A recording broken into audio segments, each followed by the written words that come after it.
Brother Ratibu. The topic for today is inspiration, explosive fuel that drives. It drives powerful organizations for change. It drives insanely inspired and highly motivated people to make big things happen. And it moves first-class businesses and companies so they are highly successful and highly profitable. The thing that stands out in my mind when I look at those three types of people or organizations that are highly inspired is the powerful organizations for change.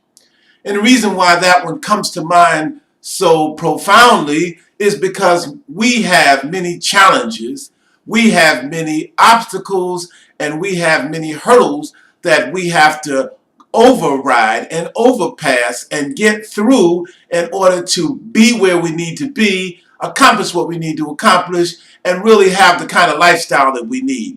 And in order for that to happen, we have to organize. Organization is required when people need to do things that are larger than themselves. Organization is required when you need to multitask and when you need to have different divisions and different components to do different things.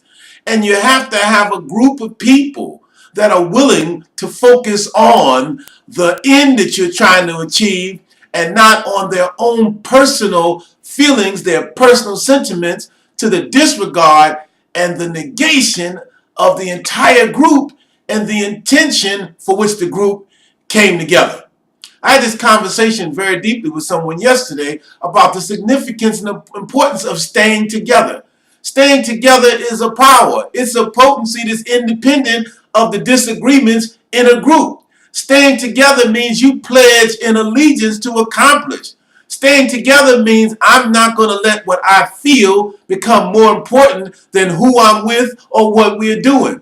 Staying together demonstrates that you have the ability to allow others to grow off of you because you are present, and as you are pulled in, you are pulling others in. And as that happens, you begin to be a mass. You begin to be a group. You begin to be an organization. You begin to have a bond. I said yesterday that when you hurdle an obstacle and when you solve a problem and when you confront a disagreement or you confront somewhere where you thought that you were not treated properly, you begin to be stronger, the group begins to be stronger, the people who need to beg your pardon become more humble, and power is developed as a result that you pledged that the bind and the bond was greater than the circumstance that offended you. And that's what happens with powerful organizations. When you do that, then you can solve the problem that caused you to get together from the start. But if you lose that, then you become the only thing that's truly significant, and the focus of the group has to maintain you and take its eye off of the prize because you have not realized that I can subordinate my feelings, my thoughts, my attitude, and my orientation for what we want to be, what we want to do, and what we want to have. And when you look at relationships in your environment, in your family, in your community, do they reflect, do they exemplify a commitment to stay together? See, when you have inspiration, you cannot be moved by circumstances. You cannot be moved by conditions. You cannot be moved by events that can pull you apart.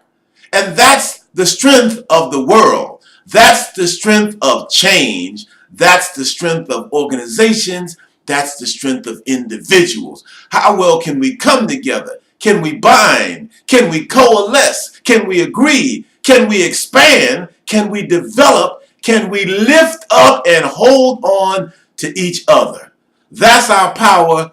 That's inspiring. And that's explosive fuel that drives change. Over to you, Brother Ratibu. I'd like to thank you for calling in to our morning inspirational message today.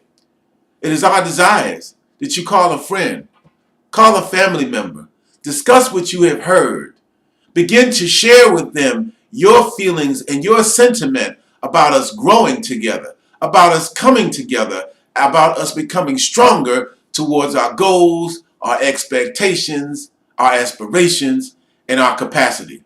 The beauty of this medium is you can revisit it. You can evaluate what you've heard.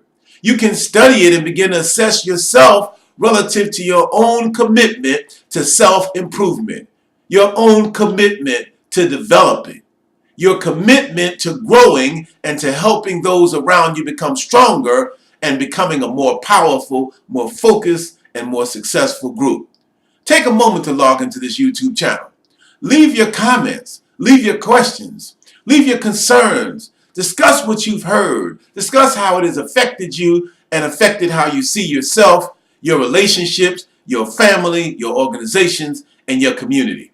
We look forward to bringing you this message of optimism, this message of positive expectations, because when you are optimistic, you realize nothing will break us apart. Nothing will break the bond. Nothing will pull us apart in different directions. We are truly committed to the ends we set out to achieve. That's optimism. That's positive expectations. And when you embrace those, you begin to grow and expand, and new challenges with greater returns come to you. And as you hurdle them, you grow, you prosper, you expand, and you develop. Have a great and fantastic day. And go out and make your life free. Make it happy. Make it fulfilled. Touch the lives of those around you. Love them. Hug them. Embrace them. Lift them. And inspire them. And make your life happy. Fulfilled. Be honest to yourself. Be sincere to yourself. Be truthful to yourself so you can radiate that truth to the world around you.